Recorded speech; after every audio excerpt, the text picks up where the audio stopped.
షాదీ ముబారక్ కళ్యాణ లక్ష్మిని అమలు చేయాలంటే కష్టంగా ఉన్నది. ఆ కష్టాలను ఎదుర్కొంటూనే సరిదిద్దుకుంటూనే ఈనాడు ఈ రైతుల కోసం 9 రోజుల్లో దాదాపుగా 9,000 కోట్ల రూపాయలు ఇవ్వాలి. అగ్రికల్చర్ యూనివర్సిటీలో మీతో కలిసి ఈ రైతులకు వ్యవసాయం దండగ కాదు, వ్యవసాయం పండుగ చెయ్యాలి. వ్యవసాయం అంటే 10 మందికి సాయం చేసే వృత్తి.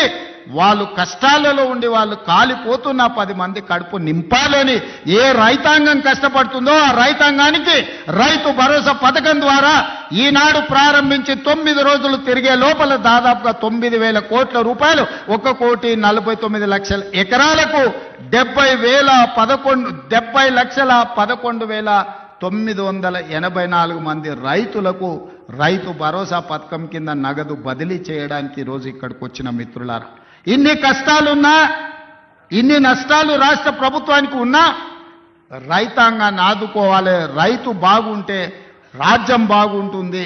ఇవాళ రైతు చేతుల నగదు ఉంటే అప్పులోల చేతుల బలి కాకుంటాడు. అప్పులకు మిత్తీలకు ఇవాళ వెళ్ళి రైతు బలి కాకూడదన్న ఏకైక లక్ష్యంతోనే ఈరోజు ఈ కార్యక్రమాన్ని తీసుకుని ఇప్పటి వరకు దాదాపుగా రైతు రుణమాఫీ కావచ్చు, లేకపోతే రైతు భరోసా కావచ్చు, అదేవిధంగా వ్యవసాయానికి ఉచిత విద్యుత్తు కావచ్చు, అదేవిధంగా రైతులు పండించిన పంట కొనుగోళ్లు, దాంతోపాటు బోనస్ కావచ్చు, అదేవిధంగా రైతు బీమా కావచ్చు.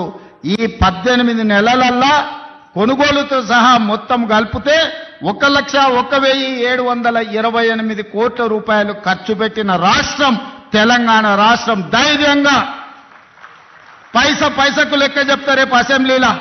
18 నెలల్లో రైతులు పండించిన పంటకు గిట్టుబాటు ధరతో పాటు బోనసు, రుణమాఫీ, రైతు బీమా, రైతు భరోసా కలిపి 1,00,000 కోట్ల రూపాయలు ఖర్చు పెట్టిన ప్రభుత్వం, ప్రజా ప్రభుత్వం, మన ప్రభుత్వం. ధైర్యంగా గ్రామాలకు వెళ్ళి చెప్పండి.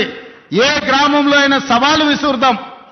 ఆ 10 సంవత్సరాలలో వాళ్ళు చేసిన రైతు రుణమాఫీ ఎంత, 1 సంవత్సరంలో మనం చేసిన రైతు రుణమాఫీ ఎంత.